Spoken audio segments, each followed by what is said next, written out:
पर बेटा अगर आप ट्रांसफार्मर की बात करें बेटा, ट्रांसफार्मर ट्रांसफार्मर ये असल में ट्रांसफॉर्म करेगा बेटा, ट्रांसफर करेगा। ट्रांसफार्मर निकला है ट्रांसफर ऑफ वोल्टेज और करंट बेटा, वोल्टेज और करंट। ये जो ट्रांसफार्मर होता है जो हमारे गांव में आपने आपने गांव में अब गली में स्ट्रीट में हर स्ट्रीट में लगा होता है, ये वाकई बेटा वोल्टेज और करंट को एक लेवल से दूसरे लेवल पे पहुंचाते हैं, इसी वजह से जिसको हम कहते हैं ट्रांसफार्मर बेटा। याद रखो बेटा, transformer can not transform two things. ये दो बहुत इंपॉर्टेंट एमसीक्यूज हैं। Transformer has nothing to do with the power. ये पावर को वी कैन से ना तो गिरा सकते हैं ना इसको क्या कर सकते हैं, बढ़ा सकते हैं।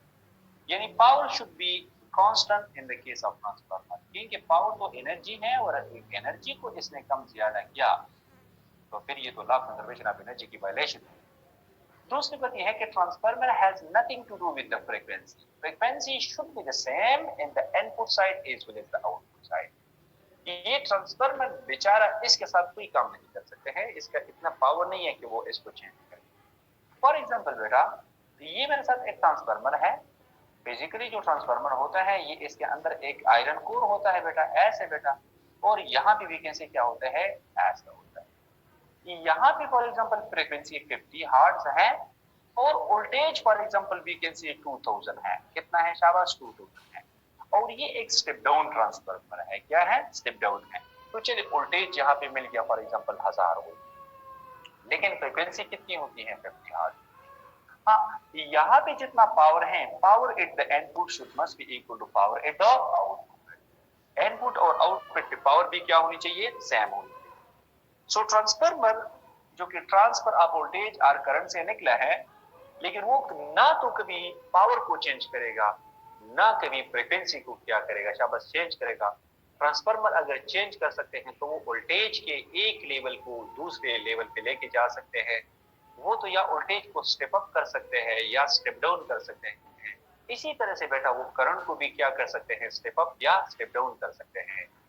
किताबों में बेटा आप ट्रांसफार्मर की जो सिंबल होती है, वैसे ट्रांसफार्मर में अगर आप चाहें बेटा आप इसमें 2-3 पीएचडी कर सकते हो, बल्कि इससे भी ज्यादा। और इलेक्ट्रिकल इंजीनियरिंग में इसकी तो बहुत सी अकसाम है बेटा, अननोन अकसाम है।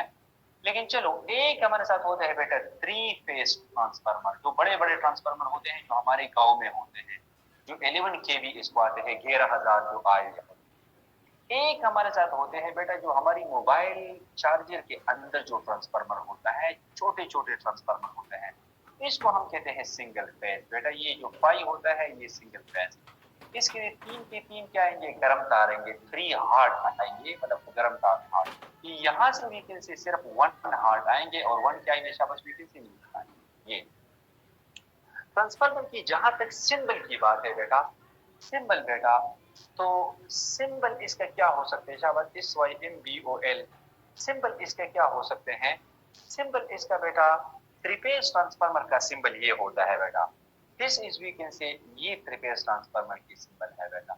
आप कहीं भी ग्रिड स्टेशन पे जाएंगे तो आपको ट्रांसफार्मर ऐसा नजर आएगा बेटा।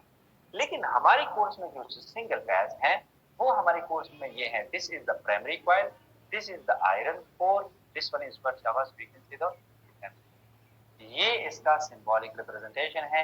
ये पैरेलल लाइन क्या रिप्रेजेंट करता है शाबाश, आयरन कोर को ये रिप्रेजेंट करता है।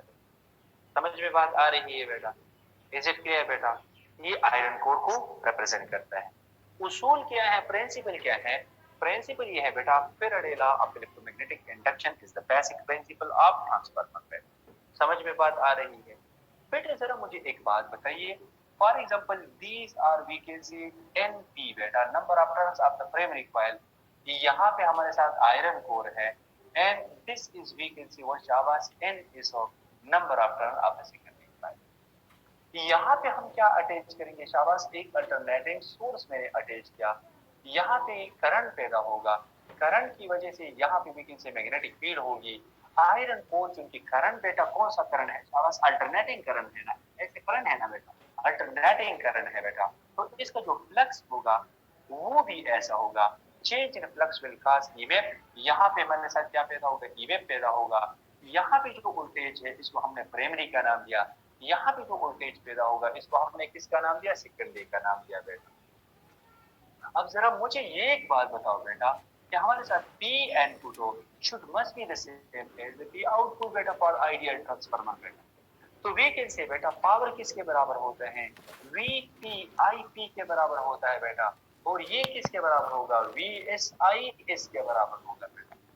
समझ में बात आ रही है ना, ये किसके बराबर होगा, VP IP, और यहाँ पे क्या होगा, VSN ISN। आज जरा मुझे एक बात बताओ बेटा, इसको हम कैसे लिख सकते हैं कि VP डिवाइडेड बाय क्या होगा, VS, शाबाश, यहाँ से क्या हम लिख सकते हैं, IS डिवाइड बाय क्या होगा, शाबाश, VP से IP होगा।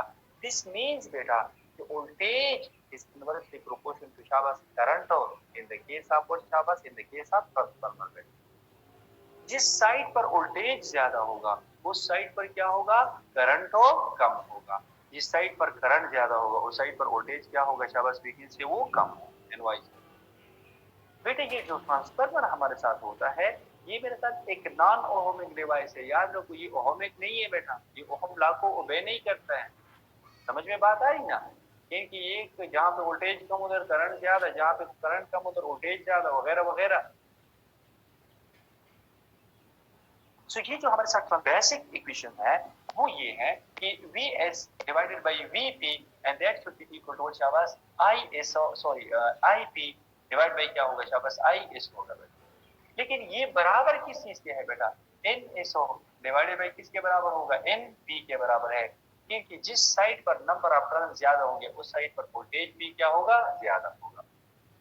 That is called turn ratio बेटा, दैट इज कॉल्ड व्हाट, शाबाश, टर्न रेशियो। समझ में बात आ रही है, इज इट ओके बेटा। तो जरा बेटा मुझे एक बात बताइए, ये जो टर्न्स रेशियो होता है इसको जो NS डिवाइडेड बाय क्या होगा, शाबाश, NP होता है बेटा। If this is we can say equal to what, शाबाश, this is greater than what, शाबाश, 1, दिस मींस बेटा व्हाट डज इट मीन, शाबाश बेटा। इसका मतलब क्या है, इसका मतलब ये है कि NS is greater than what, शाबाश, NS is greater than NP and such transformer is known as voltage step up transformer, voltage step up transformer। ठीक है, सेकेंडरी साइड पर वोल्टेज क्या हो गया, ज्यादा हो गया, तो such transformer is known as voltage step up transformer. अब जरा मुझे बताइए बेटा, हाँ ठीक है बेटा, such transformer is known as voltage step up transformer. लेकिन इस केस में बेटा यहाँ पे बेटा if NS is greater than NP, this means VS is greater than VP बेटा, ऐसा होगा। This means IS IP is greater than IS बेटा। याद रखो जिस साइड पर वोल्टेज ज्यादा है उस साइड पर करंट क्या होगा, शाबाश, कम होगा। सो अगर ये वोल्टेज स्टेप अप है तो ये करंट क्या होगा, शाबाश, स्टेप डाउन हो गया। करंट क्या हो जाएगा, स्टेप डाउन। ऐसा क्यों बेटा, ऐसा इसलिए, जरा यहाँ पे आप मेरी एक बात को सुन ले बेटा, P input should must be equal to P output VP IP is equal to VS IS बेटा। अगर ये चीज ज्यादा हो गया, समझ में बात आ रही है बेटा, तो इसके मुकाबले में ये क्या होगा, कम होगा बेटा। तो फिर इसने क्या होना है, कम होना है, और इसने क्या होना है, ज्यादा, ताकि इनपुट पावर और आउटपुट पावर क्या हो जाए, बराबर हो जाए। अगर कोई ट्रांसफार्मर बेटा, अगर कोई ट्रांसफार्मर वोल्टेज को भी बढ़ाता था और ये करंट को भी बढ़ाता था तो फिर ये पावर को बढ़ाता था कि नहीं बढ़ाता था। पावर अगर बढ़ गया तो एनर्जी बढ़ जाती कि नहीं बढ़ जाती, और इस तरह से law of conservation of energy की क्या हो जाती, वायलेशन हो जाती। तो याद रखो बेटा, कोई ट्रांसफार्मर अगर वोल्टेज को बढ़ाता है उसी वक्त वो करंट को क्या करेगा, कम करेगा, ताकि पावर क्या रहे, शाबाश, वो कांस्टेंट रहे, ताकि पावर क्या रहे, कांस्टेंट। तो पावर को कांस्टेंट रखने के लिए ट्रांसफार्मर दोनों चीजों को साइमल्टेनियसली नहीं बढ़ाता है। ट्रांसफार्मर अगर वोल्टेज बढ़ाता है तो वो करंट को क्या करेगा, घटाएगा, और अगर वो करंट को बढ़ाता है तो वोल्टेज को क्या करेगा, वो वी कैन से करंट को बढ़ाता है तो वोल्टेज को क्या करेगा, घटाएगा। समझ में बात आ रही है। तो in the case of transformer बेटा, for example this is we can say voltage and this is we can say current. There should must be hyperbola बेटा। दिस मींस जिस साइड पर बेटा, जिस साइड पर करंट ज्यादा है उस साइड पर वोल्टेज क्या होगा, कम। और जिस साइड पर वोल्टेज ज्यादा होगा उस साइड पर करंट क्या होगा, वी कैन से कम।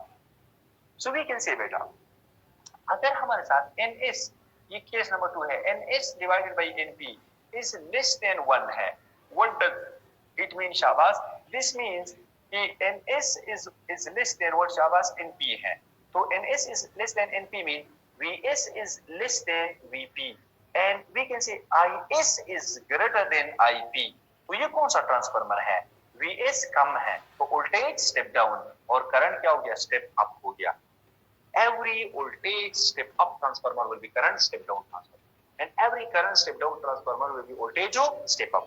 So for example बेटा, आपको मैं यहाँ से एक MCQs लिखना चाहता हूँ। For example बेटा, if VS divided by VP is equal to what शाबाश, that is equal to for example मैं कहता हूँ 1 over 3, what you can say about this transformer। Option number A में मैं लिखता हूँ voltage step up बेटा, voltage step up। Option number B में मैं लिखता हूँ voltage step down, voltage और शाबाश step on, we can say down. Option number C में मैं लिख रहा हूँ बेटा, वी कैन से चले बोथ। ऑप्शन नंबर डी में मैं लिखता हूँ नन। ऑप्शन नंबर डी में क्या होगा, नन। तो आप जरा मुझे बताइए इसके क्या मतलब है, VS 3VS is equal to क्या होगा, VP होगा बेटा। This mean VP is greater than what शाबाश, VS। ऐसे ही होगा बेटा, VP इज ग्रेटर देन क्या होगा शाबाश, VS होगा, क्योंकि VS के साथ आप 3 मल्टीप्लाई करेंगे तब VP के बराबर होगा बेटा। तो VP is greater then VS हो गया। तो ये कौन सा हो गया शाबाश, प्राइमरी वोल्टेज ज्यादा है, सेकेंडरी कम है, तो ये वोल्टेज और step down transformer. Voltage step down है तो करंट क्या होगा शाबाश, we can say step up हो ट्रांसफार्मर को। और बेटा जहां तक ट्रांसफार्मर की वी कैन से एफिशिएंसी की बात है, तो एफिशिएंसी क्या होगी शाबाश, ट्रांसफार्मर की efficiency P output divide by क्या होगा, P इनपुट होगा। P आउटपुट किसके बराबर है, VS IS के बराबर है। और यहां से क्या होगा शाबाश बेटा, we can say VS by S, तो यहाँ पे होगा VP IP बेटा। और बेटा ट्रांसफार्मर की एफिशिएंसी अप्रोक्सीमेटली बराबर होती है 95% से लेकर 98% होती है। ट्रांसफार्मर वो बेहतरीन मशीन है जिसकी एफिशिएंसी सबसे ज्यादा होती है बेटा। क्यों बेटा, एक तो ट्रांसफार्मर में मैकेनिकल लॉसेस नहीं होते हैं, ट्रांसफार्मर में मैकेनिकल लॉसेस नहीं होती है। दूसरी बात यह है कि ट्रांसफार्मर में जो एडी करंट लॉसेस होता है और कॉपर लॉसेस होता है, इसको हम रिड्यूस करते हैं। कैसे रिड्यूस करते हैं, ट्रांसफार्मर के अंदर हम तेल डालते हैं। आपके गांव में जो ट्रांसफार्मर होता है इसके अंदर लोग तेल डालते हैं बेटा। दूसरी बात यह है ताकि वो उसको ठंडा रखे। दूसरी बात यह है कि ट्रांसफार्मर के ऊपर आपने बेटा एक जाल सा देखा होगा, आप अपने गांव के ट्रांसफार्मर को देखो, बिल्कुल एक जाल से पाइप्स होते हैं। वो पाइप्स में बात यह है कि फॉर एग्जांपल ये मेरे साथ आयल है और यहाँ पे ये इस तरह पाइप है, तो ये आयल जब गर्म हो जाते हैं ऊपर की तरफ जाएंगे, यहाँ पे ठंडी ठंडी हवाएं लगती है और दोबारा आकर वो पाइप को क्या रखते हैं, गर्म, वीकेंड से ठंडा रखते हैं। सो ये तो ट्रांसफार्मर की लॉसेस हम कम से कम रखते हैं, इसकी बहुत सारे तरीके हैं, खैर वो हमारे कोर्स में नहीं है। मैंने कहा ट्रांसफार्मर एक इंतहाई वसी चीज है। सो ट्रांसफार्मर का एक भी है, फ्रीक्वेंसी के साथ कोई ताल्लुक नहीं है, पावर के साथ कोई ताल्लुक नहीं है, स्टेप अप क्या होगा, स्टेप डाउन कब होगा, वो मैंने आप लोगों को बता दिया। अब जरा मुझे एक बात बताइए बेटा, आपके गांव में यहाँ से फॉर एग्जांपल इस तरह लिंक्स होते हैं, इस तरह जो 11 kV का फीडर होता है ऐसे होता है, और यहाँ पे ये ट्रांसफार्मर पे आते हैं ये ऐसे। तो यहाँ से एक ऐसे ऐसे और यहाँ से निकलते कितने हैं शाबाश, भी कितने 4 वायर्स निकलते हैं ऐसे बेटा। समझ में बात आ रही है। तो ये हमारे साथ 3 फेज ट्रांसफार्मर होता है बेटा। कौन सा ट्रांसफार्मर, 3 फेज ट्रांसफार्मर होता है। 3 फेज में फिर हमें 3 कॉइल्स प्राइमरी के लिए चाहिए और 3 कॉइल्स सेकेंडरी के लिए चाहिए। सो ये खैर अगर आप मैं इंफॉर्मेशन देना चाहता हूँ, यहाँ पे वैकेंसी 3 फेज कॉइल में 3 कॉइल प्राइमरी पे, 3 सेकेंडरी पे। यहाँ से एक कॉइल बेटा ऐसा आ गया, दूसरा कॉइल ऐसा आ गया एंड तीसरा कॉइल ऐसा आ गया बेटा। यहाँ से 1 2 3 बेटा, ये आपने यहाँ से 11 kV देना है बेटा, 11 kV बेटा, ठीक है 11 kV। फिर यहाँ पे क्या होता है, आयरन कोर होता है। सेकेंडरी साइड पर हमें कितने तार चाहिए बेटा, 4 वायर। इसमें से L1 ये भी गर्म है, ये दूसरा भी गर्म है, तीसरा भी गर्म है, और N क्या है, न्यूट्रल है। क्योंकि आप अपने जो आपके स्ट्रीट में जो तारे जाती है, आपकी गली में जो तारे जाती है, तो मेरे ख्याल में वो 4 वायर ऐसे जाती है, 1 2 3 4। समझ में बात है ना। तो इसमें ये वाले क्या होते हैं, न्यूट्रल होते हैं। ये भी L गर्म, ये भी गर्म, और ये भी क्या होगा शाबाश, भी गर्म, ठीक है बेटा। अब फॉर एग्जाम्पल ये आपका होम है, ये आपका क्या है, होम है, और आप फॉर एग्जाम्पल एसी लगाना चाहते हैं, एयर कंडीशन, तो इसके लिए दो तारे लाने होंगे, एक यहाँ से अटैच करो, दूसरा आपकी मर्जी है, आप जहाँ से, इन तीनों में से आप किसी के साथ अटैच कर सकते हो। अगर आपका लोड क्या है, सिंगल फेज। अच्छा, अगर आपका लोड बेटा थ्री फेज है, जो बड़े बड़े मोटर्स होते हैं जहाँ पे लोग वीकेंड से पत्थरों को मतलब छोड़ते हैं, या वीकेंड से जो आटा चक्की का जहाँ पे आटा को बनाते हैं, मतलब गंदम को पीसते हैं, तो उधर बहुत बड़े बड़े मोटर्स होते हैं, यहाँ पे तीन तारे, वो तीन के तीन गर्म से के साथ आपने कनेक्ट करना है ऐसे, तो वो फिर थ्री फेज लोड होता है। तो यहाँ पे सिंगल फेज के लिए हमारे साथ वीकेंड से हम कनेक्शन कुछ यूं करेंगे, एक हमारे साथ ये आ गया, दूसरा कनेक्शन ये आ गया, एंड तीसरा कनेक्शन ये आ गया, एक वायर यहाँ से, एक वायर यहाँ से, और एक वायर यहाँ से, एक वायर को तुम बेटा यहाँ से लेने हैं, और इसको हम न्यूट्रल कहते हैं। तो ये जो कनेक्शन होता है बेटा, ये डेल्टा कनेक्शन होता है। कौन सा कनेक्शन, डेल्टा। और ये हमारे साथ कौन सा कनेक्शन होता है, स्टार कनेक्शन होता है। तो ये साइड प्राइमरी कहलाती है, और ये साइड कौन सी कहलाती है, सेकेंडरी कहलाती है। सो वी कैन से बेटा कि जो थ्री फेज ट्रांसफार्मर होता है, इसके प्राइमरी साइड, सॉरी, इसके प्राइमरी साइड पर कौन सा कनेक्शन होता है